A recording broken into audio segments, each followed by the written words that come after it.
আপনি কি কখনো ভেবেছেন সৃষ্টিকর্তা ব্রহ্মা, যিনি পুরো বিশ্ব ব্রহ্মাণ্ড সৃষ্টি করেছে, কিন্তু তার মন্দির এত কম কেন?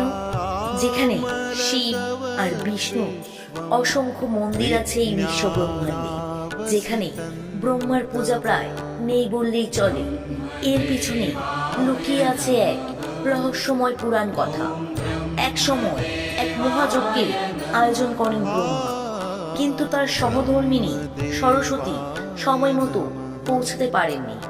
যজ্ঞের নিয়ম অনুযায়ী স্ত্রী ছাড়া যজ্ঞ সম্পূর্ণ করা যায় না, তাই বাধ্য হয়ে ব্রহ্মা অন্য এক নারীর সাথে বিবাহ করে যজ্ঞ সম্পন্ন করে।